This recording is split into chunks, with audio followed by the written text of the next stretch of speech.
الحمد لله الحمد لله نحمده ونستعينه ونستغفره ونؤمن به ونتوكل عليه ونعوذ بالله من شرور أنفسنا ومن سيئات أعمالنا من يهده الله فلا مضل له ومن يضلله فلا هادي له ونشهد أن لا إله إلا الله وحده لا شريك له ونشهد أن سيدنا ومولانا محمدا عبده ورسوله أما بعد فأعوذ بالله من الشيطان الرجيم بسم الله الرحمن الرحيم الذين ينفقون في السراء والضراء والكاظمين الغيظ والعافين عن الناس والله يحب المحسنين. وقال النبي صلى الله عليه وسلم من صرفه أن يشرف له البنيان وترفع له الدرجات فليعفو عمن ظلمه ويعطي من حرمه ويصل من قطعه أو كما قال النبي صلى الله عليه وسلم. صدق الله وصدق رسوله النبي الكريم ونحن على ذلك لمن الشاهدين والشاكرين والحمد لله رب العالمين.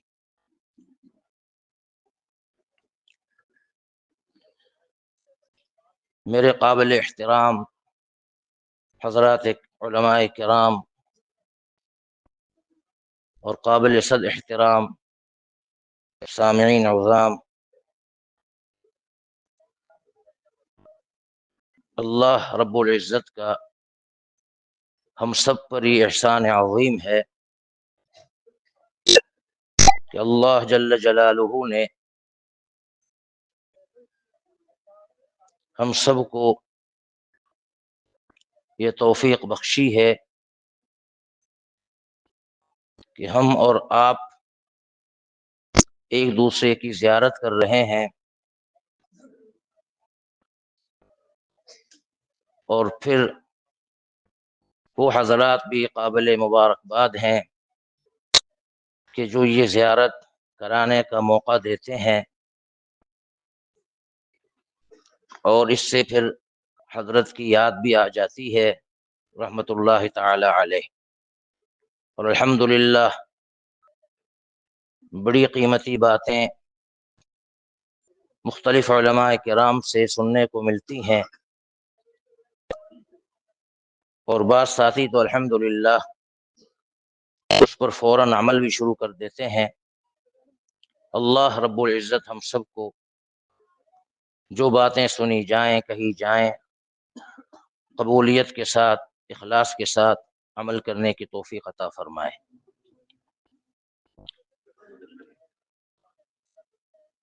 دو چیزیں ایسی ہیں کہ ان سے انسان کا مقام بہت اونچا ہوتا ہے، دنیا میں بھی اور اللہ تعالی کے نزدیک بھی اور جنت میں بھی۔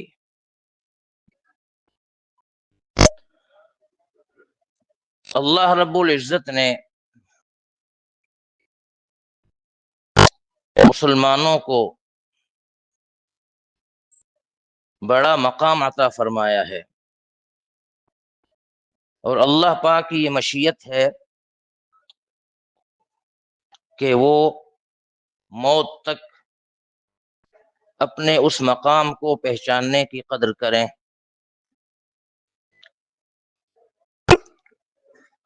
وہ مقام جو اللہ تعالی دنیا میں بھی بڑھاتے ہیں اور اپنے ہاں بھی اس کا اونچا مقام کر دیتے ہیں۔ ویسے تو ایسے سارے اعمال ہیں، لیکن خاص طور پر دو عمل ایسے ہیں کہ ان دو اعمال کے ذریعے سے اپنے شیطان کو بھی اور اپنے نفس کو بھی کچلنا ہوتا ہے۔ اور وہ دو عمل کون سے ہیں؟ ان میں سے ایک عمل ہے معافی مانگنا، اور دوسرا عمل ہے معاف کرنا۔ معافی مانگنا اور معاف کرنا، یہ دونوں کارآمد تب ہوں گے کہ جب ہم دل سے معافی مانگیں اور دل سے معاف کر دیں۔ پھر خاص طور پر اس معافی مانگنے والے کا اور معاف کرنے والے کا کمال اس میں ہوتا ہے کہ اگرچہ اس کا کوئی قصور نہیں پھر بھی وہ معافی مانگ لیتا ہے، اور اسی طرح سے اس کو بھرپور طاقت حاصل ہے کہ وہ بدلہ لے لے، لیکن اس کے باوجود بھی وہ اللہ تعالی کے لیے اس کو معاف کر دیتا ہے۔ آپ حضرات ماشاءاللہ بخوبی جانتے ہیں کہ جب مکہ فتح ہوا تو بعض صحابہ نے فرمایا الیوم یوم الملحمہ، آج تو گمسان کی لڑائی کا دن ہے۔ الیوم تستحل فیہ الکعبہ، آج تو کعبہ میں لڑائی جھگڑا سب کچھ حلال ہوگا۔ رسول اللہ صلی اللہ علیہ وسلم کو جب یہ بات پہنچی، آپ نے سنا، آپ نے کیا ارشاد فرمایا؟ آپ نے فرمایا الیوم یوم المرحمہ، آج تو معافی کا دن ہے، آج تو درگزر کرنے کا دن ہے۔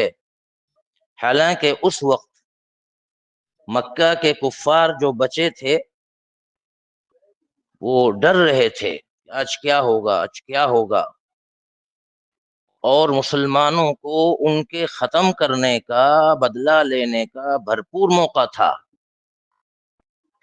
لیکن اس کے باوجود آپ صلی اللہ علیہ وسلم نے کمال کیا اور صحابہ کرام رضوان اللہ تعالی علیہم اجمعین کو اپنے اس عمل سے بتلا دیا کہ کمال اسی میں ہے کہ اپنے مخالف پر قابو پالو، سب کچھ ظاہری اسباب آپ کے پاس موجود ہوں بدلہ لینے کے، آپ اس وقت اللہ کی رضا کے لیے معاف کر دیں، یہ کمال کی بات ہے۔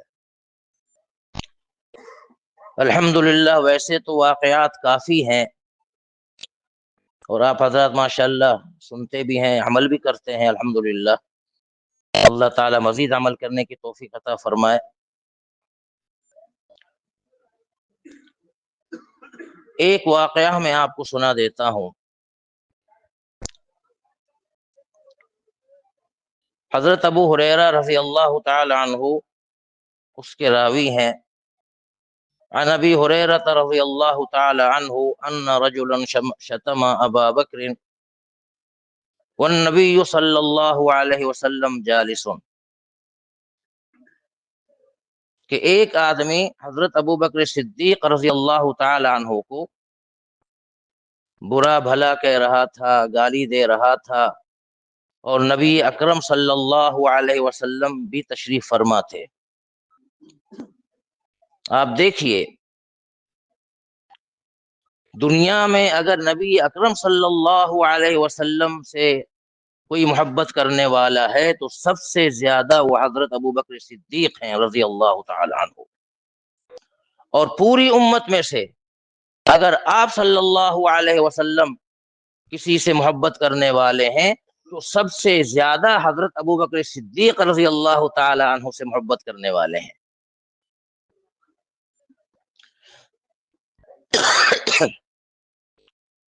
محبوب اور محب ماشاءاللہ دونوں بے مثال ہیں، لیکن اس کے باوجود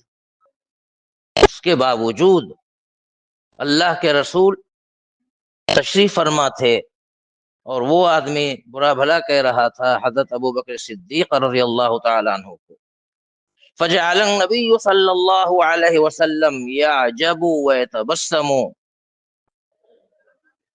اللہ کے رسول صلی اللہ علیہ وسلم اس چیز کو پسند کر رہے تھے اور تبسم فرما رہے تھے، مسکرا رہے تھے. تو کیا اللہ کے رسول اعوذ باللہ من ذالک راضی تھے؟ نہیں نہیں، اللہ کے رسول پوری انسانیت کو یہ تعلیم دے رہے تھے جو آگے واقع آ رہا ہے. تو نبی اکرم صلی اللہ علیہ وسلم اس کے گالی گلوچ کو، برا بھلا کہنے کو پسند بھی کر رہے تھے اور مسکرا بھی رہے تھے. اب فلما اکثر رد علیہ بعض قولہ، جب حضرت ابو بکر صدیق رضی اللہ تعالی عنہ نے اس کے کچھ باتوں کا جواب دیا، اس کے کچھ باتوں کا جواب دیا، تو فغضب النبی صلی اللہ علیہ وسلم وقام، تو اللہ کے رسول صلی اللہ علیہ وسلم ناراض ہو گئے اور اٹھ کر چلے گئے. دیکھیے آپ، اٹھ کر چلے گئے. فلحقہ ابو بکر فقال یا رسول اللہ صلی اللہ علیہ وسلم کان یشتمنی وانت جالس، حضرت ابو بکر صدیق رضی اللہ تعالی عنہ کی بعد میں آپ صلی اللہ علیہ وسلم سے ملاقات ہوئی.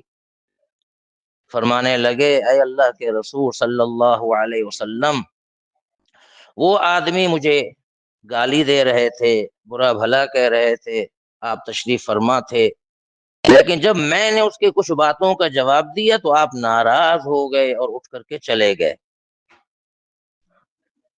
جی. وقال النبی صلی اللہ علیہ وسلم انہ کان معک ملک یغد عنک، ہاں اللہ کے رسول نے فرمایا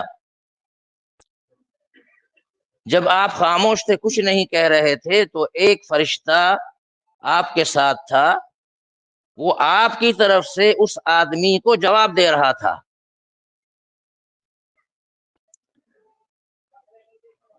فلما غدت علیہ بعض قولہ وقع الشیطان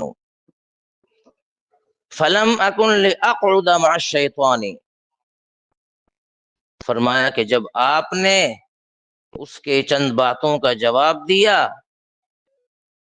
تو پھر شیطان آ گیا اور میں شیطان کے ساتھ بیٹھ نہیں سکتا تھا. جی اللہ اکبر. ثم قال یا ابا بکر ثلاث كلهن حق، پھر آپ صلی اللہ علیہ وسلم نے فرمایا اے ابو بکر رضی اللہ عنہ، تین باتیں برحق ہیں، تین باتیں برحق ہیں. یہ تین قسم کے آدمی کے حقوق برحق ہیں.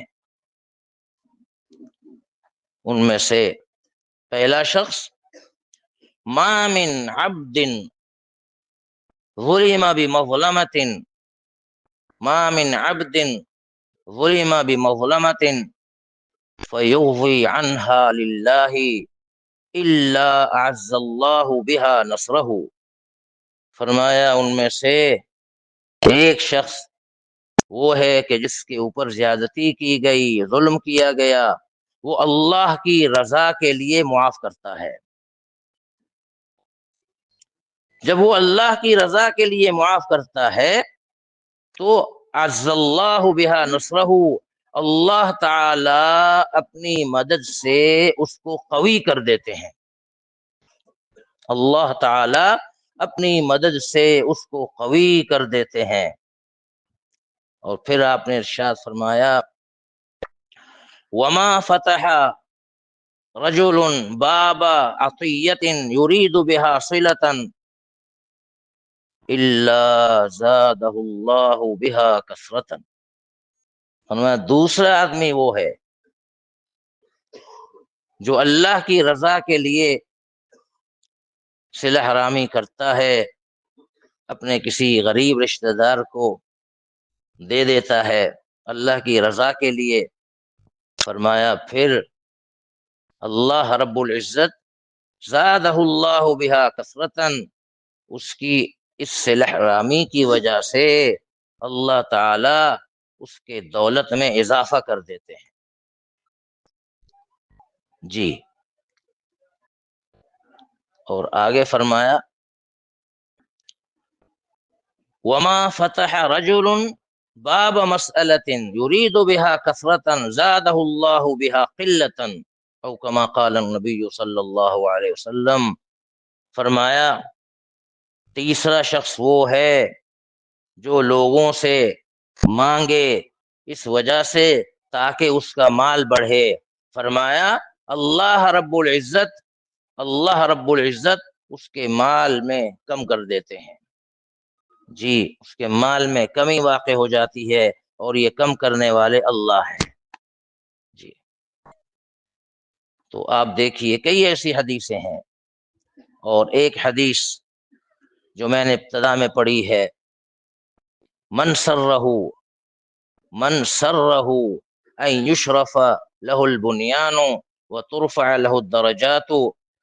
فرمایا کہ جو شخص اس بات کو پسند کرے اور جس شخص کو اس بات سے خوشی ہو کہ قیامت کے دن اس کے محلات اونچے ہوں، محلات اس کے اونچے ہوں. جی، تو اس کو کیا کرنا چاہیے؟ فرمایا پھر اس کو چاہیے فَلْيَعْفُ عَمَّنْ ظَلَمَهُ، وہ معاف کر دے اس شخص کو جس نے اس کے ساتھ زیادتی کی، کوئی ظلم کیا، اس کو معاف کر دے. فائدہ یہ ہوگا اونچے اونچے محلات جنت میں ملیں گے انشاءاللہ. اور وَيُعْطِي مَنْ حَرَمَهُ، اور جس نے اس کو کبھی کچھ نہیں دیا یہ اس کو دے. جی، ہم تو دیکھتے ہیں نا بھائی فلاں کی طرف سے یہ چیز آئی تو ہم جواب میں بھیجتے ہیں، آئے یا نہ آئے ہمیں تو دینا چاہیے. اور آگے پھر فرمایا وَيُعْطِي من قطعه، یا وَيَصِلُ من قطعه، وَيُعْطِي من حَرَمَهُ، دے اس کو جس نے اس کو کبھی کچھ نہیں دیا، وَيَصِلُ من قطعه، اور جس نے اس کے ساتھ تعلق کو توڑا یہ تعلق کو جوڑ دے. جی، تو انشاءاللہ ان چیزوں پر اگر عمل کریں گے تو انشاءاللہ ترقی ہوگی. روایت مشہور ہے، آپ صلی اللہ علیہ وسلم پر کسی نے تلوار سونت لی، تلوار نکال لی کسی غزوے سے. آپ صلی اللہ علیہ وسلم واپس تشریف لا رہے تھے اور وہاں درخت بکثرت تھے. ایک درخت کے سائے کے نیچے آپ صلی اللہ علیہ وسلم قیلولہ فرمانے لگے اور اپنی تلوار آپ نے درخت پر لٹکا دی. ایک دیہاتی آیا، اس نے تلوار وہاں سے اٹھا لی اور نیام سے تلوار نکال لی اور آپ صلی اللہ علیہ وسلم کے سر پر کھڑے ہو گئے اور کہنے لگے من یمنعک منی، من یمنعک منی، آپ کو مجھ سے کون بچائے گا، آپ کو مجھ سے کون بچائے گا. تو اللہ کے رسول صلی اللہ علیہ وسلم نے فرمایا کہ میں نے کہا اللہ. جی، اللہ. اب اللہ کا کرنا ایسا ہوا کہ وہ تلوار نیچے گر گئی، ہمت ہی نہیں ہوئی، اور پھر وہ وہیں اللہ کے رسول کے پاس بیٹھ گیا. اللہ کے رسول کے پاس بیٹھ گیا، صحابہ کرام تشریف لائے، وہ بھی آرام فرما رہے تھے، تو اللہ کے رسول صلی اللہ علیہ وسلم نے فرمایا یہ وہی شخص ہیں کہ جس نے ابھی مجھ پر تلوار نکالی تھی۔ فحددہ اصحاب النبی صلی اللہ علیہ وسلم، آپ صلی اللہ علیہ وسلم کے صحابہ کرام نے اس کو ڈانٹا۔ ظاہر ہے کہ غصہ آنا تو ایک فطری چیز ہے، ڈانٹا، لیکن ولم يعاقبه رسول اللہ صلی اللہ علیہ وسلم، اللہ کے رسول صلی اللہ علیہ وسلم نے اس کو سزا نہیں دی۔ اگر چاہتے تو سخت سے سخت سزا دی جاتی ان کو، لیکن اللہ کے رسول نے ایسا نہیں کیا، طاقت کے باوجود، قدرت کے باوجود اس کو معاف کر دیا۔ پھر نتیجہ یہ نکلا کہ وہ شخص پھر مسلمان ہو گیا، اس کا نام حدیث کی کتابوں میں آتا ہے غورث بن الحارث تھا۔ اللہ تعالی نے اس حسن سلوک کی وجہ سے اس کو ایمان کی دولت سے نوازا۔ جی اللہ اکبر۔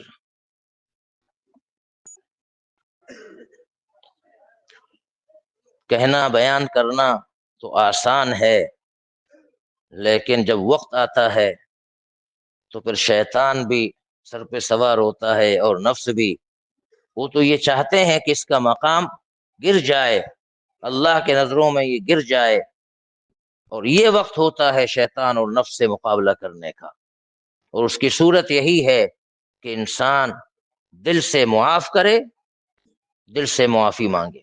بس آج زیادہ تر خانہ پوری کرنے کے لیے بس زبان سے کہہ دیتے ہیں بھائی معاف کر دیں، اور وہ بھی کہہ دیتا ہے کہ میں نے معاف کر دیا۔ دل سے معاف کریں تو انشاءاللہ یہ جو جنت کے محلات ہیں یہ ہمارے لیے ہیں، لیکن طریقہ یہ ہے کہ ہم راستہ اپنے لیے خود بنا لیں، راستہ اپنے لیے خود بنا لیں، ورنہ اللہ تعالی وہ تو یہ چاہتے ہیں کہ میرے بندے کا مقام بلند ہو۔ قیامت کے دن اللہ تعالی کی طرف سے یہ آواز لگائی جائے گی کہ کھڑے ہو جائیں وہ شخص جن کا مجھ پر حق ہے، جن کا مجھ پر حق ہے، کھڑے ہو جائیں وہ شخص جن کا مجھ پر حق ہے۔ پھر وہ لوگ کھڑے ہوں گے جنہوں نے دنیا میں اللہ کی رضا کی خاطر اپنے مجرموں کو معاف کیا ہوگا۔ جی اپنے مجرموں کو معاف کیا ہوگا۔ ایک واقعہ اور بھی آتا ہے، ایک مرتبہ حضرت ابو بکر صدیق رضی اللہ تعالی عنہ اور حضرت عمر رضی اللہ تعالی عنہ کے درمیان کچھ بات چیت ہوئی، تھوڑی سی ناراضگی ہوئی۔ ظاہر ہے کہ ہم بھی انسان ہیں، صحابہ کرام رضوان اللہ تعالی علیہم اجمعین بھی انسان تھے، تو غصے کا آنا، بھئی اگر غصہ ہی نہ آتا تو پھر تو درجات بھی نہ بڑھتے، غصہ تو آ جاتا ہے، یہ فطری تقاضا ہے، لیکن اس کے باوجود اپنے غصے کو اپنے پاؤں کے نیچے روندنا یہ کمال کی بات ہے۔ تو حضرت ابو بکر صدیق رضی اللہ تعالی عنہ اور حضرت عمر فاروق رضی اللہ تعالی عنہ، ان کے درمیان جو بات چیت ہوئی، تھوڑی سی ناراضگی ہوئی، فوراً حضرت ابو بکر صدیق رضی اللہ تعالی عنہ کو پچھتاوا ہوا، میں نے اچھا نہیں کیا، جا کر کے حضرت عمر سے معافی مانگی۔ تو حضرت عمر رضی اللہ تعالی عنہ نے فرمایا کہ میں معاف نہیں کرتا، ظاہر ہے غصہ ہوتا ہے وقتی طور پر۔ پھر حضرت ابو بکر صدیق سیدھا اللہ کے رسول کے پاس چلے گئے، اور پھر حضرت عمر نے پچھتایا، میں نے تو اچھا نہیں کیا۔ یہ پچھتانا اچھی چیز ہے۔ جی تو حضرت عمر فاروق رضی اللہ تعالیٰ عنہ اب سیدھا حضرت ابو بکر کے دروازے پر پہنچے معافی مانگنے کے لیے، معافی مانگنے کے لیے۔ تو حضرت ابو بکر صدیق گھر میں نہیں تھے، معلوم ہو گیا کہ آپ صلی اللہ علیہ وسلم کے دربار میں ہوں گے، تو سیدھا وہاں پر پہنچے معافی مانگنے کے لیے۔ جب حضرت ابو بکر صدیق پہلے تشریف لائے تھے تو کچھ غصے کے آثار، جھگڑے کے آثار ظاہر تھے۔ اللہ کے رسول صلی اللہ علیہ وسلم نے فرمایا ان ھذا صاحبکم قد غامر، تمہارا یہ ساتھی کسی سے جھگڑا کر کے آیا ہے۔ طویل قصہ ہے اس حدیث پاک کے اندر۔ تو پھر حضرت ابو بکر صدیق رضی اللہ تعالی عنہ نے اللہ کے رسول سے کہا کہ اللہ کے رسول صلی اللہ علیہ وسلم قصور میرا تھا، دیکھیے قصور میرا تھا، قصور میرا تھا، اور وہ فرما رہے ہیں کہ میرا قصور تھا۔ پھر طویل حدیث ہے۔ پھر آپ صلی اللہ علیہ وسلم نے آگے حضرت ابو بکر صدیق رضی اللہ تعالی عنہ کے بارے میں فرمایا کہ اس کو پریشان نہ کرو، تنگ نہ کرو، یہ تو وہی صاحب ہیں کہ تم نے ساتھ نہیں دیا، انہوں نے میرا ساتھ دیا، میرے ساتھ تعاون کیا، تم سب نے مجھے جھٹلایا اور انہوں نے میری تصدیق کی۔ طویل حدیث ہے۔ تو معاف کرنا، معافی مانگنا، میرے خیال میں میرا وقت ہو گیا نا؟ ہاں۔ اللہ تعالی ہم سب کو عمل کرنے کی توفیق عطا فرمائے۔ وآخر دعوانا الحمدللہ رب العالمین، آمین۔